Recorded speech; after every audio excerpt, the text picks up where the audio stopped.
Hi, and welcome to section 4.1, where we're going to start talking about probability distribution functions. This video will also cover section 4.2 because they're pretty short. So a probability distribution function has two characteristics. Number one, every probability is between 0 and 1, and that's a rule for all probabilities. And two, the sum of all the probabilities is going to be 1. So every possibility is in the list. Let's do an example. So, a child psychologist is interested in the number of times a newborn baby's crying wakes its mother after midnight. For a random sample of 50 mothers, the following information was obtained. So, X is going to be our random variable. It is the number of times per week a newborn baby's crying wakes its mother after midnight, and its values are 0, 1, 2, 3, 4, or 5. It's a variable, just like we had variables in algebra. And we say it's a random variable because it takes its values randomly. All right. So here is my probability distribution table, this gray box. Here are my values that my variable can take on. And here is the probability of each one of those variables. So it could be 0, the baby didn't wake at all, or the crying didn't wake its mother at all. And that happens with probability 2 chances in 50. It woke the mother once with 11 in 50, twice, 23 in 50, and so forth. This is a discrete probability distribution function, PDF, because each value is unique, like a counting number, just like we had discrete quantitative data back when we were first learning about statistics. We know it's a probability distribution function because each probability is between 0 and 1, and the sum of the probabilities all add up to 1, right? So if we said from this, what's the probability the baby's going to wake the mother up 3 times after midnight, we would look at the table and say, the probability of that is 9 chances in 50, or 18%, 18 in 100. Let's look at another example. We have a hospital researcher, and they're interested in the number of times the average post-operative patient will ring the nurse during a 12-hour shift. We did a random sample of 50 patients, and they got the following information.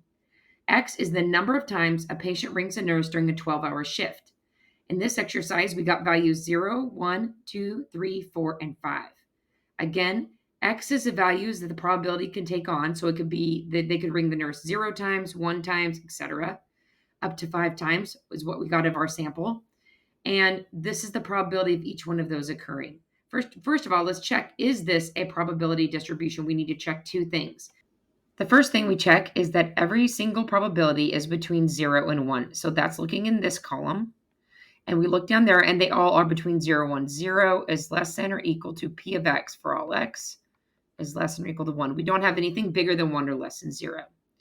The second thing we check is that they all add up to 1.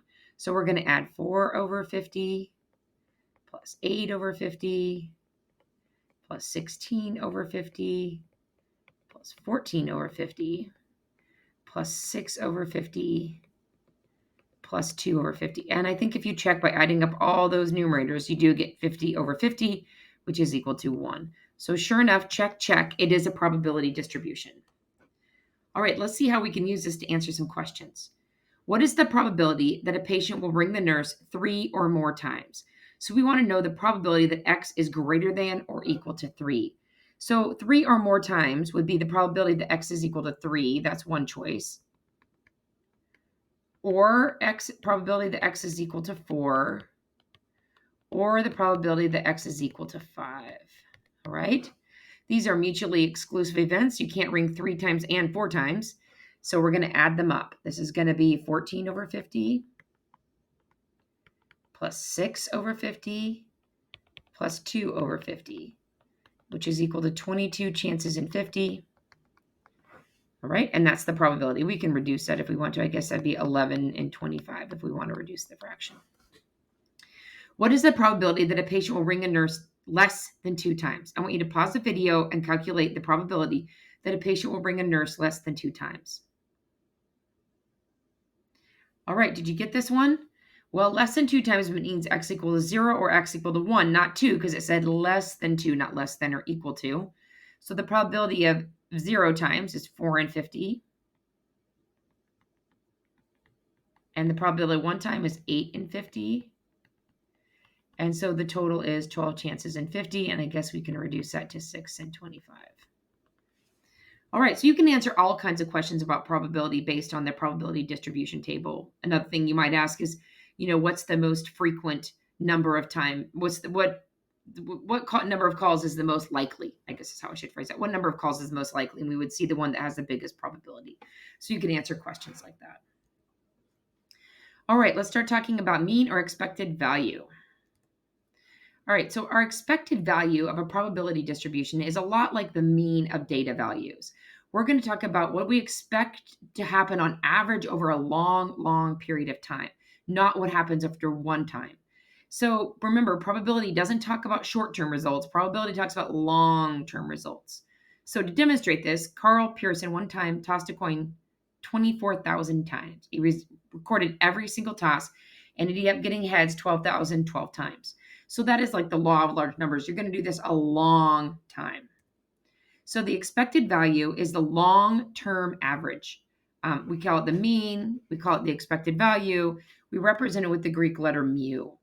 And we're going to use our sigma notation to calculate, to find a formula for expected value. So here's our sigma notation. Mu is equal to all the values in your probability distribution table. Those are your xi's times the probability of each value. And you're going to add those guys all up because this is a sum. Remember that sigma tells you to take a sum. So if we write out this using our sigma notation, it's x equals 1. I equals 1. So that's x1 p1 plus I equals 2 x2 p2 plus dot, dot, dot, all the way up to xn pn. So each value in your probability distribution table times its probability added to the next one. Let's do a couple examples of this.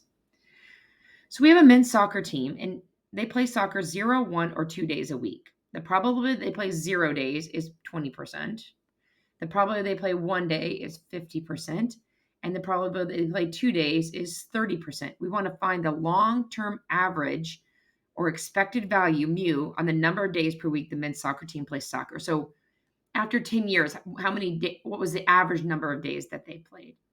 So to do this, we're going to use our formula that we came up with for mu to simply multiply each value of the random variable by its probability and then add the products. Here is where we put all the data in our probability distribution table. So I should have a little line here. The left is my probability distribution table. I have 0, 1, or 2 of the values for the distribution, and the probability of a 0 is 20%, the probability of 1 is 50%, and the probability of 2 is 30%.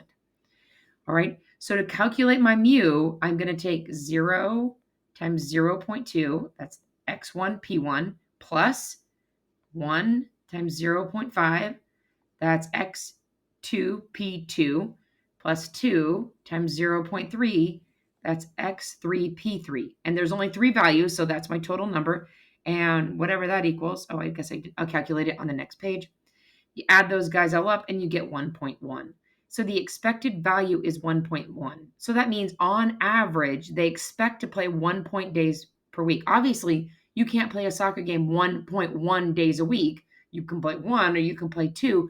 But on average, after many, many weeks, they averaged about 1.1 games per week, 1.1 games per week. Let's try another example of expected value. We're going to play a game. We're playing a game in which 4 cards are drawn from a standard deck of 52 cards. You guess the suit of each card before it is drawn. The cards are replaced in the deck on each draw. So that means each draw is independent of the previous draw. They're replaced in the deck.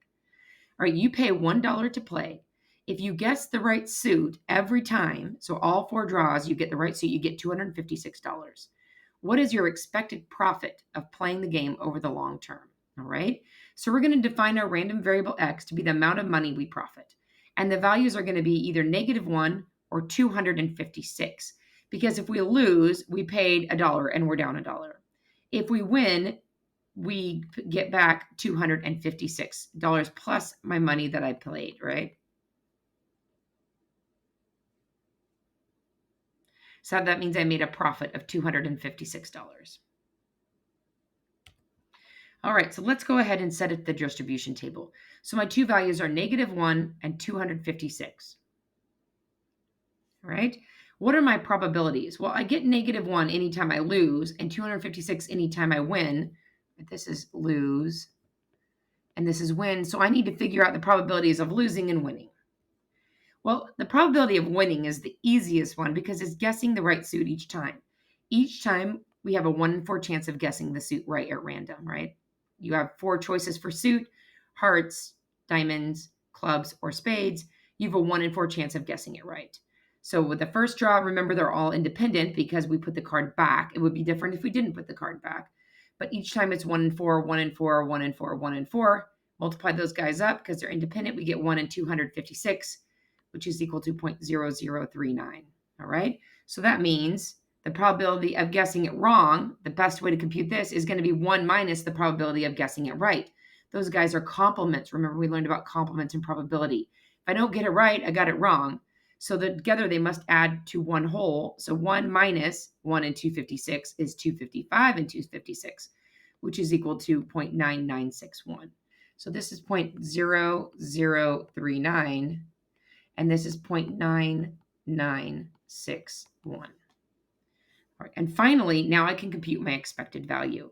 So I'm going to take -1 times that's my value, times the probability of that event, which is 0.9961, plus 256, that's the value of the random variable, times the probability of that, which is 0.0039, and I get 0.0023, which we can think of as 0.23 cents, so not even a whole cent, like a quarter of a cent. So $0.0023. So on average, you would expect to win $0.0023 for every game you play. So if you play this game a million times, each one of those games, you would expect to get $0.0023. You're never ever going to get $0.0023 on an individual game, right? You're either going to lose $1 or gain 256, right? Those are the values of each individual game. But the long-term average of what you can expect to get would be $0.0023. All right, well, this is it for section 4.1 and 4.2.